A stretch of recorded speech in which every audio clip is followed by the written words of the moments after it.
The views expressed and the opinions given by the individual host and guest do not necessarily reflect any correlations between persons, entities, spirits, big feet, aliens, Loch Ness monsters, werewolves, vampires, chupacabra, Jersey devils, demons, fairies, sprites, pixies, zombies, ghosts, ghouls, goblins, mermaids, specters, and all other mythical creatures, living and or dead. It's purely intentional. It's intended for mature audiences. This is Greg Hall, the Funky Werepig, warning you, if you're listening to Renee live right now, she is by far the most dangerous woman in radio. What are you doing? Run! Run!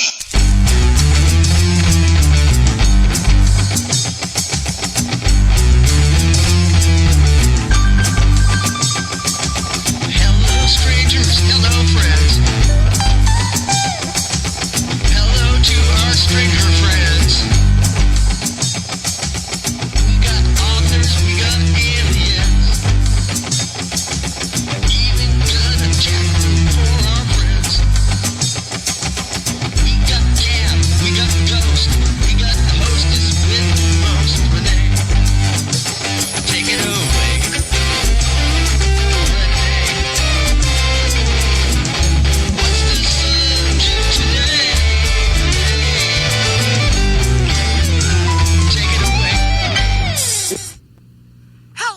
Welcome to Renee Live.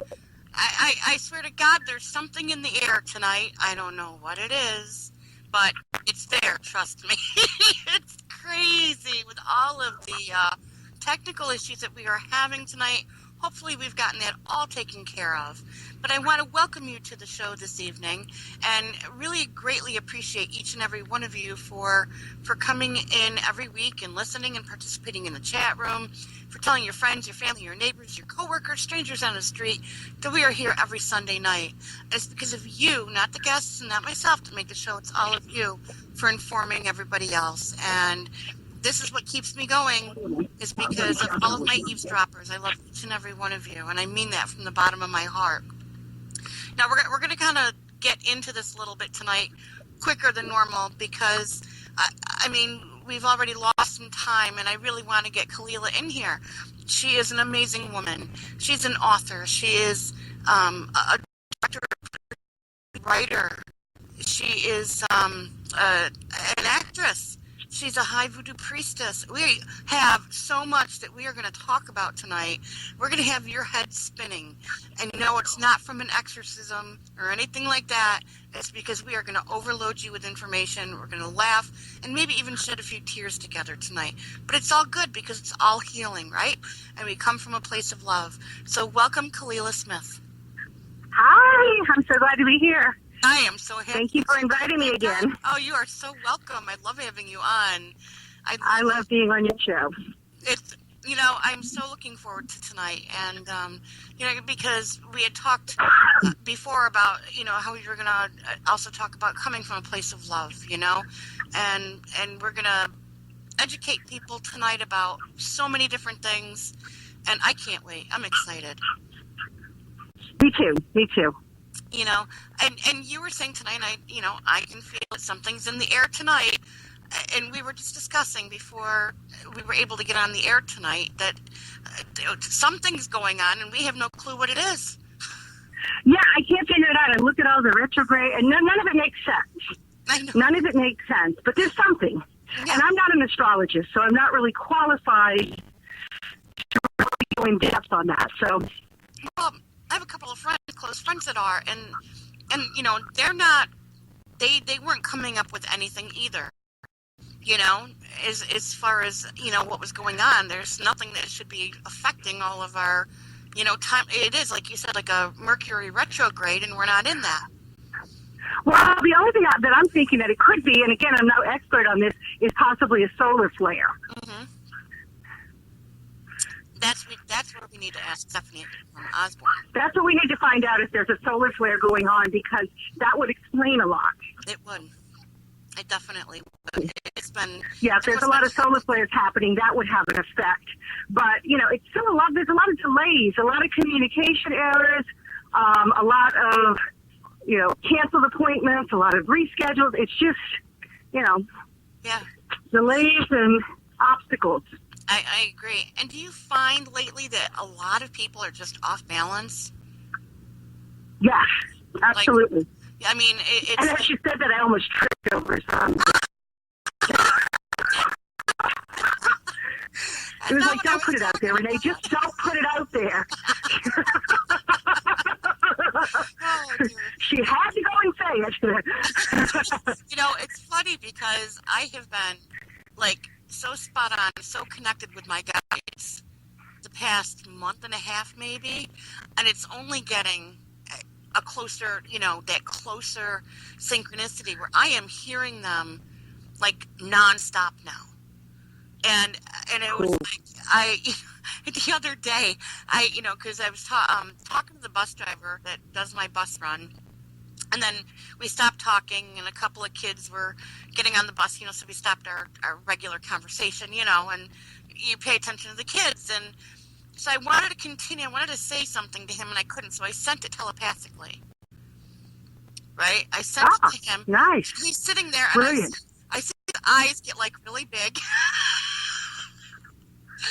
And then when the kids got off, I said, I wanted to tell you something. I said, and I repeated what it was that I sent to him telepathically. He says, I just thought of that same thing the last, like a few minutes ago. I said, good, you got my message? And he looked at me and his eyes got really huge. I'm like, good, then you got my message. And it was hysterical. Awesome. Because he just kind of looked at me, like, oh my God, it does work. It's like, it definitely does. He was like, his eyes got big, but he's this young kid. I call him a young kid. He's like 30, but I mean, I like to play games like that and with him, and just to see, because it's interesting. So he's actually doing a gallery event with everybody that I work for or with, the end of the summer school session, and we're going to do a gallery event at his place, which is actually part of the Underground Railroad. Oh, wow. How nice. Yeah, so I'm looking forward to that. Very, very, very nice. Yeah, and it's really cool because I don't see anything at work about it, but they kind of brought it up to me like a week and a half ago, and they're like, would you be willing to do this? And then they're joking, and they're like, we're going to have a seance. I'm like, it's not a seance. But it could be if you put music. I might be able to do that, but it's so funny because they they're like all really excited about this, and I'm like, I didn't think anybody at work would be excited about it. I didn't say anything because that's, what I mean. But I'm pretty excited about it. So we're gonna do some communication because his house is active, and we're gonna find out who it is, and we're going to do a little investigation when it's done. I told him I'd take him on a little one to the house and let them see. Very cool. Yeah, isn't that cool? I think it's so awesome. I think it's awesome. So I've been like hearing spirit a lot, really like crazy. I mean, but there's so much. Yeah, they've been really active. I've been kind of in the physical world lately. It's just been so busy, crazy busy with summer and everything. But yeah, when spirit wants to get my attention, they wake me up at 4 a.m. I've been waking up at 3 o'clock in the morning and 4 o'clock in the morning every night. Yeah, they wake me up, and a lot of people say, well, spirit time. I think any time of spirit time, for me, that's when I'm not working. Right. And that's when they can get my attention. Because to wake me up at the wee hours of the morning really is cool. Yeah. I mean, it's the same thing with me, and it's been the same thing. My mother said to me, go to bed. I'm like, Mom, I've been in bed. I've been sleeping. I just got woken up. I woke up.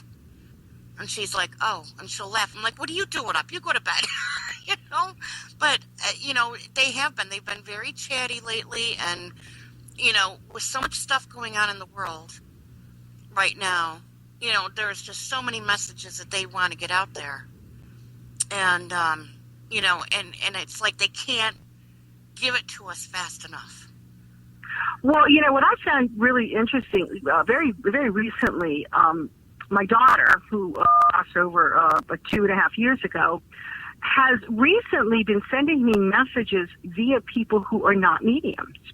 And I find that real interesting. And all I can think of is perhaps that because I hang out with so many mediums, she's like, I don't want to do it that way because she'll think that's mundane. But if I go give a message to this person over here, that's going to get her attention. Nice. So, yeah, I don't know, but I've had some really amazing messages from people who wouldn't otherwise just call me out of the blue and say, hey, you know what?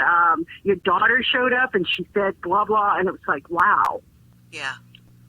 Yeah. And, you know, and the interesting thing is that people are remembering their astral projections now too at night. Are you noticing that? Yeah. In fact, I had someone recently contact me because it actually frightened him.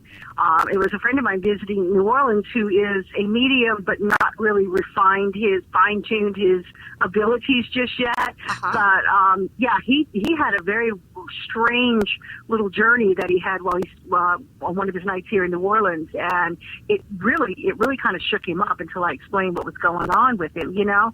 But yeah, he got he was like taken on a little sightseeing tour with Spirit.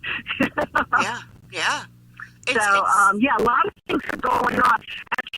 Because I'm looking it up right now, and there's a lot of meteor showers, solar flares, and sun storms going on this summer. There we go.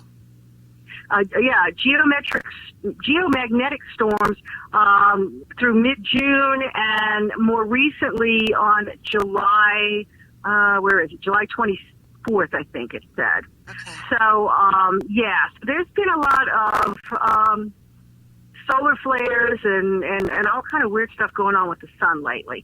So I would say let's blame it on that, because that would make sense. That'll work for me.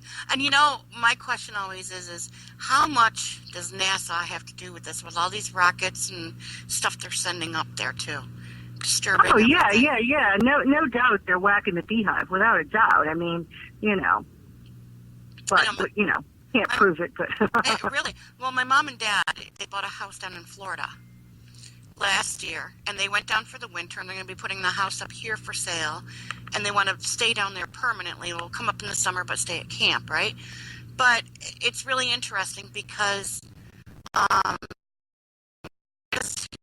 you see the rockets going off in my backyard. Well, how big are they? Well, not even 6 inches, but it's so cool. Everything shakes. I'm like, wonderful. Like the whole state of Florida shakes? I think so, she says. I said, well, I wonder what it's going to do to the weather.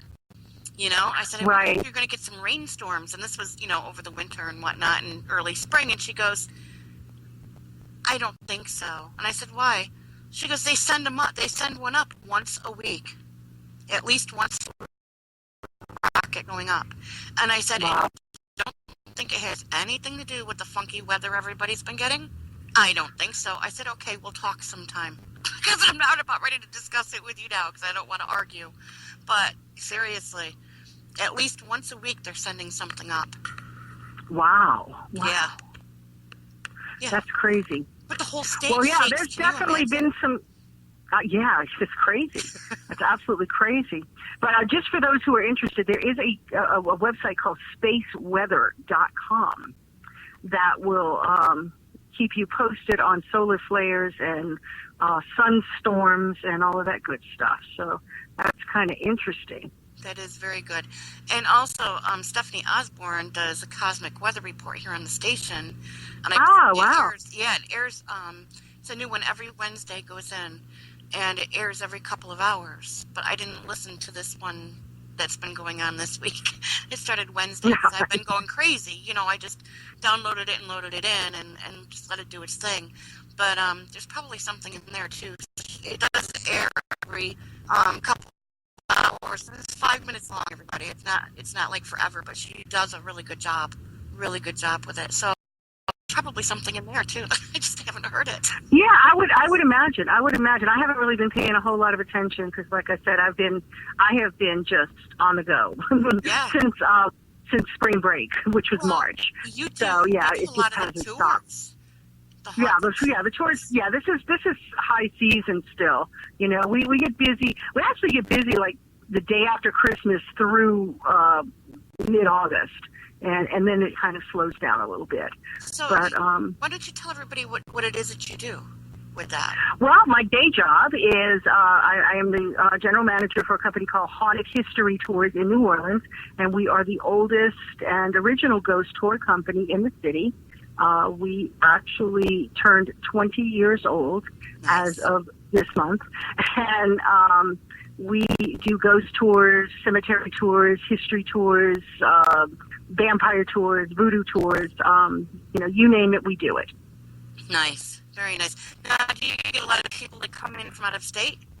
Oh, all the time. Yeah, this is a big vacation spot for people. Not just people driving in, but people flying in, European people from Australia. I mean, we get people from all over the world. It's a big vacation destination. As well as a convention destination. So, we stay hopping. But it's been a great summer. But it's been an unusually dry summer. Usually we have what's called subtropical weather. You're talking about the weather, and we have not had the rain that we normally do.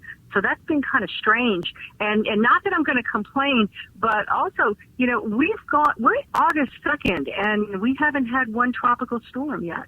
Wow. Which is great, which is wonderful. I'm not complaining. I think it's, absolutely wonderful we didn't get a tropical storm so far, but it's odd.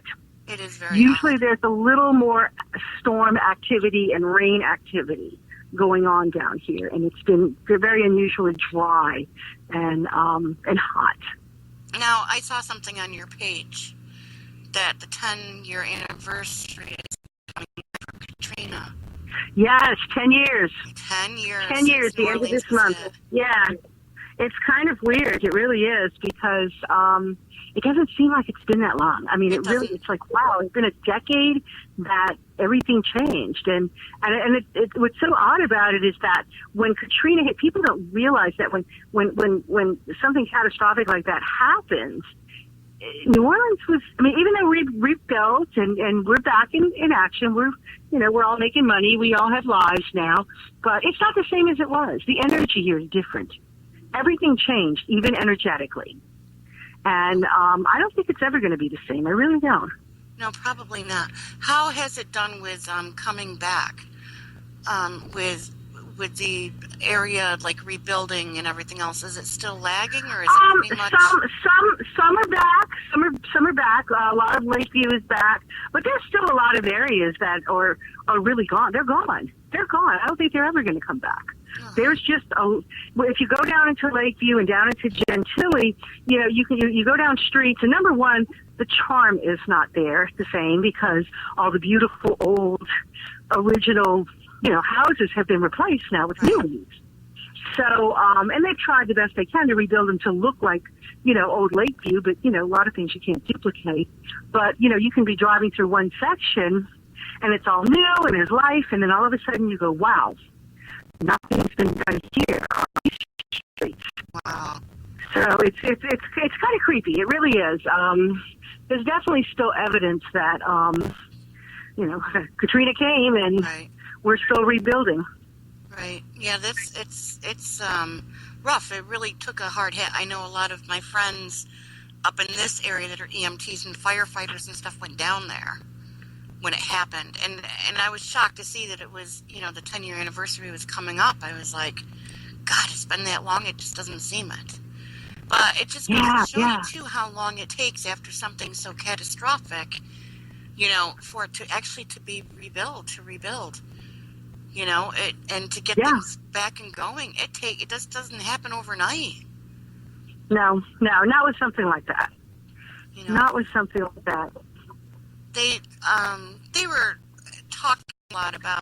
There's a lot of talk now about the San Andreas fault and everything else. And I'm not talking the movie, but I'm talking the actual fault and everything else. I think there's a lot of people that are pretty worried right now. California, Oregon, Washington. Those states. Oh, yeah. They make movies about this stuff, and it's like, that stuff can be real. Yeah. That can happen.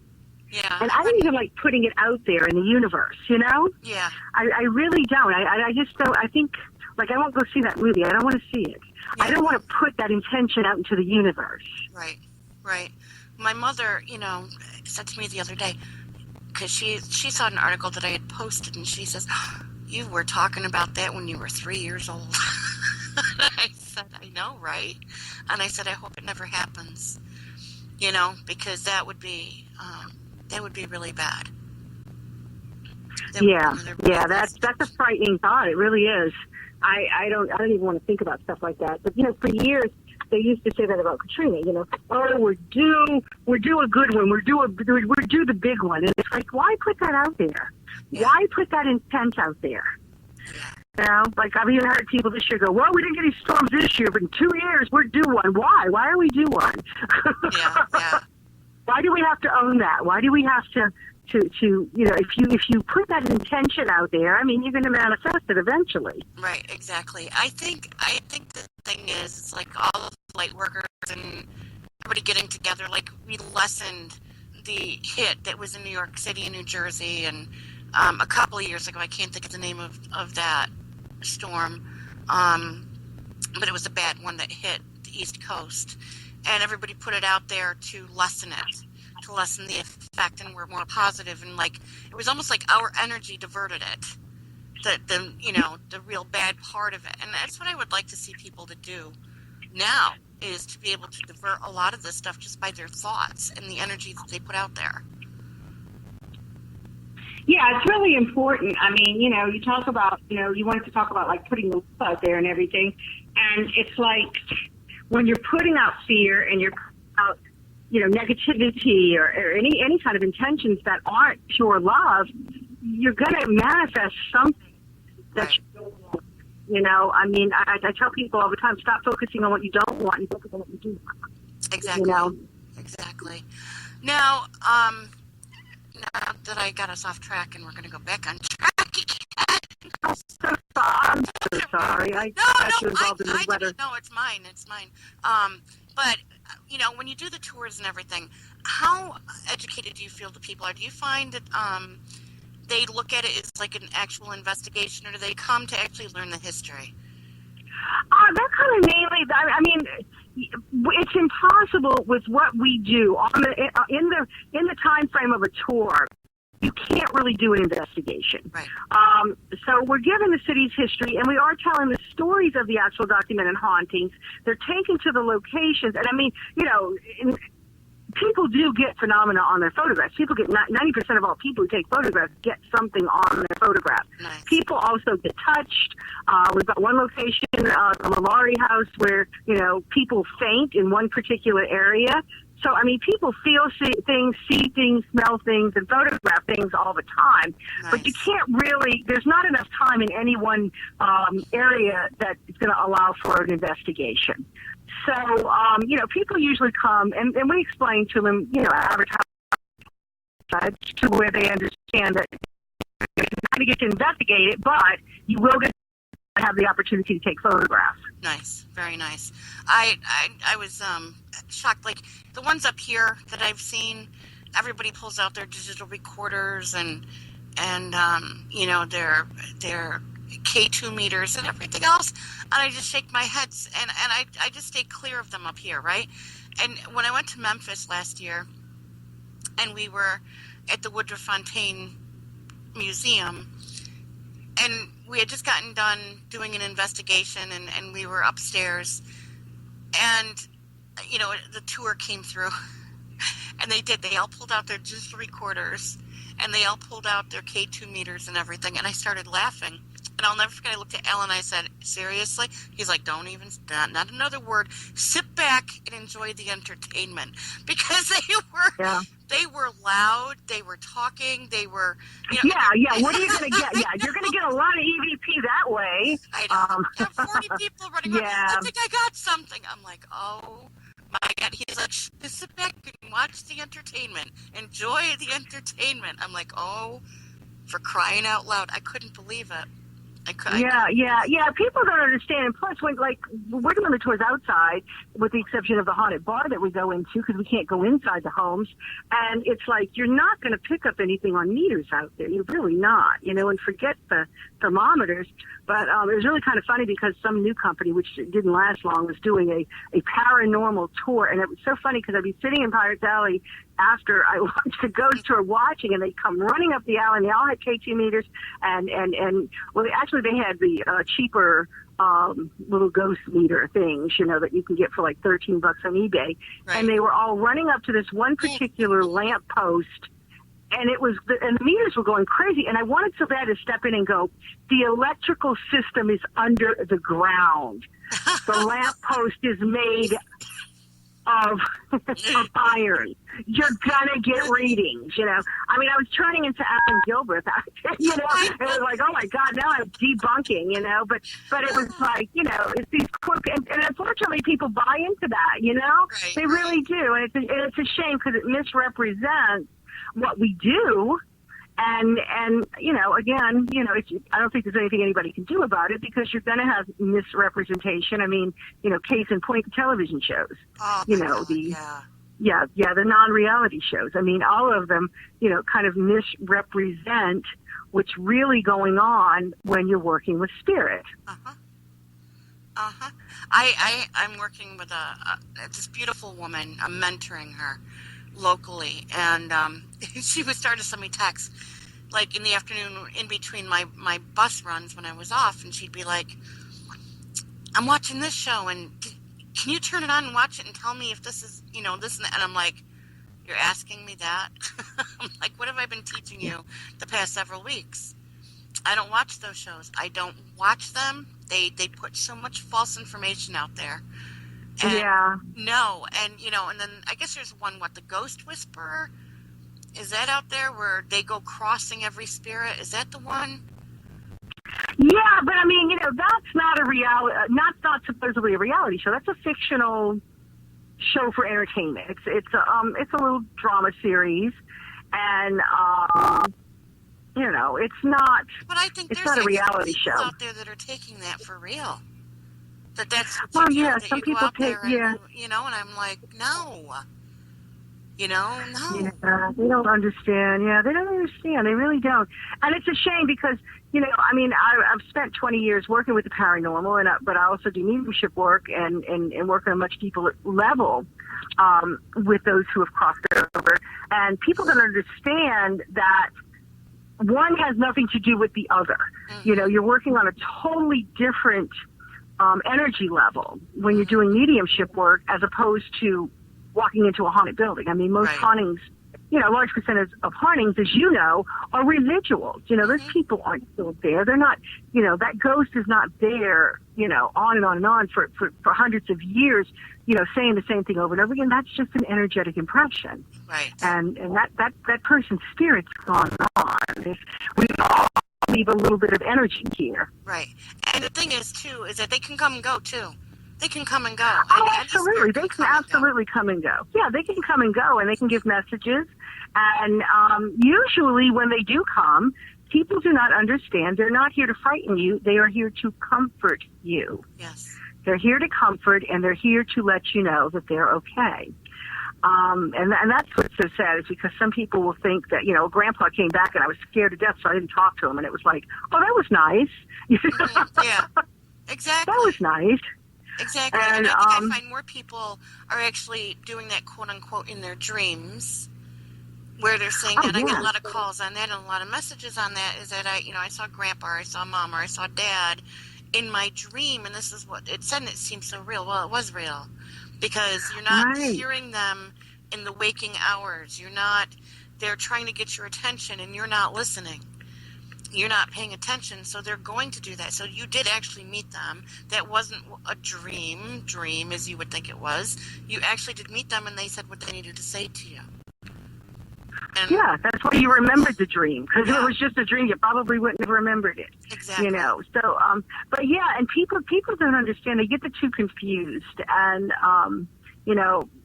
it's a shame because when people are ghost hunting, you're not going to run into your loved ones, okay? They're not going to be hanging out in the haunted building doing the Beetlejuice thing. They're not doing that. It's a lot of in-depth things that people really don't understand, and unfortunately what's represented on television is not going to give them the true picture. No, it's not. It's totally not. Now, you've written several books, Kalila. Mm-hmm. Yeah. And we're gonna, when we come back from a quick musical break, we're gonna get into that a little bit. Oh, okay, great. Awesome. So we're just gonna Because I take just finished one that's going to be printed very, very soon. It's quite different from all the rest. Oh, nice. I can't wait to hear about it. So what we're going to do is take a quick break, and this band is called Silent Stranger. Here we go.